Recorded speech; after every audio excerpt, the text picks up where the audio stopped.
I'm going to tell you something I've never said publicly. Not in interviews, not to teammates, not even to the people closest to me. And if you've ever felt like giving up when everyone expected you to be perfect, comment pressure below.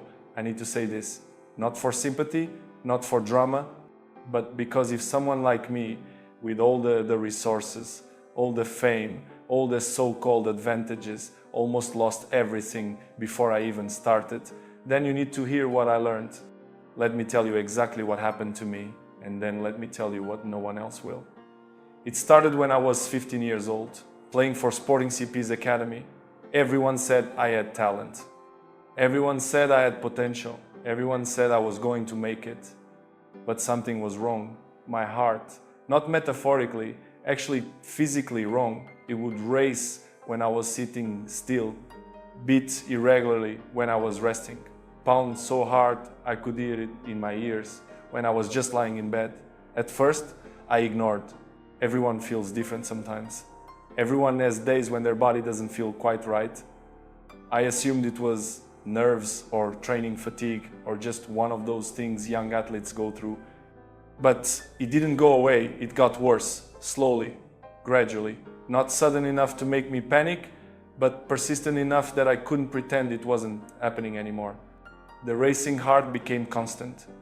Not just fast, uncontrollably fast, over 100 beats per minute when I was doing nothing. Nothing. I'd be sitting in class and I could feel it hammering against my chest like I just sprinted the length of the pitch. I'd wake up in the middle of the night, gasping, hand on my chest, wondering if something was about to go very, very wrong. Then came the fear, real fear, the kind that makes a 5-year-old boy wonder if his dream is over before it even begins. I told the team doctors. They ran tests, standard tests. They checked my blood, they checked my breathing, they did the things they always do. And then they said the words that almost destroyed me. You might have to stop playing football. Tachycardia, that's what they called it. A heart condition, rare, serious. Career ending for some athletes. At 15, I was facing the possibility that the one thing I lived for, the one thing I was good at, the one thing that made me feel alive might be taken away. Not because I wasn't good enough, not because I didn't work hard enough, but because my body was betraying me. My mother was terrified. She didn't say it, but I could see it in her eyes. Every time she looked at me, I could see the fear, the possibility of losing not just my career, but me. I wasn't scared for myself, I was scared for her, for my family, for everyone who believed in me. And I was angry, furious at God, at fate, at my own body for turning against me. They scheduled surgery, laser surgery, a procedure where they would go into my heart and cauterize the part that was causing the irregular rhythm. The morning of the surgery, I remember lying there thinking, this is either the end or the beginning. If it doesn't work, I'm done. If it does work, I have a second chance. They used a laser, went through a catheter, burned the part of my heart that was malfunctioning. I was awake for some of it, could feel them working inside my chest. The surgery took hours, felt like days. When I woke up fully, I didn't know if I'd ever play again. My mother said I wasn't worried. That's not true. I was terrified, but I couldn't show it. Couldn't let anyone see the fear, because if I showed it, it became real. 3 days later, I was back training. Not because the doctor said I could, because I refused to wait, refused to let my body tell me what I could or couldn't do. And here's what no one tells you. The surgery didn't just fix my heart. It taught me something that would define the rest of my life. Your body can betray you. Your circumstances can betray you. People can betray you. But your mind, your will, that's the only thing that can never be taken unless you give it away. You'd think that surviving heart surgery at 15 would be the hardest thing I'd face. It wasn't. 5 years later, I was at Manchester United, rising star, starting to make a name, starting to believe I might actually become what I always dreamed of. And then I got the phone call, my father, the man who worked as a gardener and a kit man, the man who struggled with alcoholism for years, the man who never got to have a normal conversation with me because he was too lost in his own pain. He was dying, liver failure, from years of drinking, from years of trying to numb whatever demons he carried from the war in Angola, from years of being a broken man who loved his family but couldn't save himself. I was 20 years old and I had to watch my father die. I couldn't save him. All the money I was starting to make, all the success I was starting to have, none of it mattered. I couldn't save the one person I wanted to save most. He never saw me become great, never saw me win a Champions League, never saw me win a Ballon d'Or, never saw me become the player he believed I could be when I was just a skinny kid with a dream and a ball. That broke something in me. Not the kind of break that destroys you, the kind of break that rebuilds you into something harder, something more determined, something that refuses to waste a single moment because you know how quickly it can all end. I made a promise at his deathbed. I told him I would become the best footballer in the world. Not for me, for him. And I've spent every day since then trying to keep that promise. Here's what they don't tell you about becoming successful. The higher you climb, the more people expect. The more you achieve, the less they forgive. When I moved to Real Madrid for a record fee, I wasn't just a player anymore. I was an investment, a brand, a symbol. Every bad game wasn't just a bad game. It was a failure. Every missed penalty wasn't just a mistake. It was proof I wasn't worth it. The media scrutinized every goal I didn't score. Every celebration they thought was arrogant. Every time I showed confidence, they called it ego. I had teammates mock my father, mock him for being a gardener, for being a drunk, for being a broken man, and I had to prove them wrong. Had to show them that where you come from doesn't define where you're going, but the pressure, the constant pressure to be perfect, that's the thing no one talks about. You can train harder than anyone, eat better than anyone, sleep better than anyone, but the mental weight of carrying the expectations of millions, that's the thing that breaks most people. I've seen players with more talent than me quit, not because they weren't good enough, but because they couldn't handle the voice in their head telling them they weren't good enough. Years after my father died, I was playing for Real Madrid, September 7th, anniversary of his death. We were playing Granada. I scored 2 goals, should have been celebrating, should have been happy, but I couldn't. I told the press afterward, I am sad, the club knows why, that's why I didn't celebrate. Some people thought I was being dramatic, thought I was complaining about my contract, thought I was being selfish. They didn't know, didn't understand. That day, 7 years earlier, my father died, and here I was, living the dream he never got to see, and all I could feel was the weight of his absence. Success doesn't erase grief. Trophies don't fill the hole left by people you love. Fame doesn't make you feel less alone. If anything, it makes it worse. Because everyone sees the highlight reel. No one sees the nights you lie awake thinking about the people who should be here to celebrate with you. You want to know what almost broke me completely? 2022, April. My partner and I were expecting twins, a boy and a girl.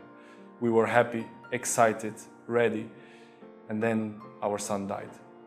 During childbirth, our baby boy, gone. I've faced criticism, I faced injuries, I faced defeats, I faced people who wanted me to fail, but losing my son, that's a pain I can't explain, a pain that makes everything else seem small. We had to come home with 1 baby instead of 2, had to celebrate life while mourning death, had to keep living when part of us wanted to stop. And you want to know the cruelest part? Football didn't stop. The matches kept coming, the expectations kept pressing. The world kept demanding I perform like nothing happened. I played days later, not because I wanted to, because I had to, because that's what professionals do. But inside, I was shattered. I keep his ashes in my home, in a chapel I built, next to my father's ashes. The 2 people I couldn't save, the 2 people I think about every single day. If you are still watching, you're probably wondering, why is he telling me this? Because I need you to understand. something. Everyone sees the goals, no one sees the grief. Everyone sees the trophies, no one sees the tears. Everyone sees the success, no one sees the sacrifices. You look at me and see someone who has everything. And maybe by the world's standards, I do. But what you don't see is the 5-year-old boy who almost had his dream stolen by a defective heart. The 20-year-old who promised his dying father he'd be the best in the world. The man who carries the weight of 2 people who should be here but aren't. The father who looks at his children and remembers the one who never got to take a breath.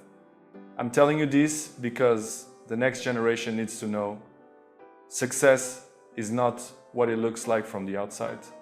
Success is what you survive, what you overcome, what you refuse to let destroy you. To every young person reading this, every athlete, every dreamer, every person who thinks they're not good enough because life keeps hitting them with obstacles they didn't deserve, listen to me.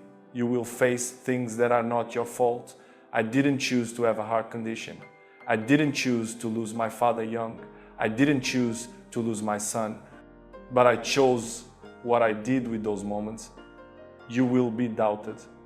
People said I was too skinny, too weak, too flashy, too arrogant, not disciplined enough, not humble enough. I use every criticism as fuel. You will fail.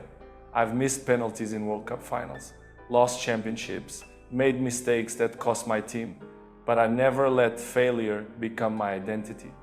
You will be betrayed by your body, by people you trust, by circumstances you can't control. But betrayal only wins if you stop fighting. I'm 40 years old now, still playing, still scoring, still refusing to quit. Not because I need the money, not because I need the fame, but because the boy with the broken heart and the broken family taught me something that I'll carry until I die. The only way they beat you is if you stop. If you stop training, if you stop believing, if you stop trying, that's the only way you lose. Heart surgery could have stopped me. My father's death could have stopped me. Losing my son could have stopped me. But I'm still here. And if you're still watching this, so are you. Here's what I want you to take from this. Don't wait for permission to be great. When the doctors told me I might never play again, I didn't wait for them to clear me. I made the decision that I was going to play, and I worked until my body agreed. Use pain as fuel, not an excuse. Every loss I've suffered made me hungrier. Every person who doubted me made me work harder. Pain doesn't have to break you, it can build you. Your circumstances are not your destiny. I grew up poor with an alcoholic father, with a heart that didn't work properly. None of that stopped me. And none of your circumstances have to stop you. Pressure is a privilege. If people expect nothing from you, you have nothing to prove. But if people expect everything, that means they see something in you. Use it. Never forget where you came from. I donate to children's hospitals. I help families in poverty. I remember what it was like to have nothing.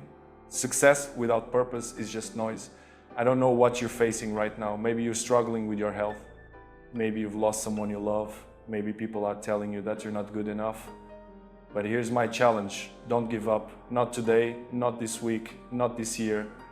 Because the world needs your greatness. The world needs the version of you that refuses to quit, that keeps showing up, that turns pain into power.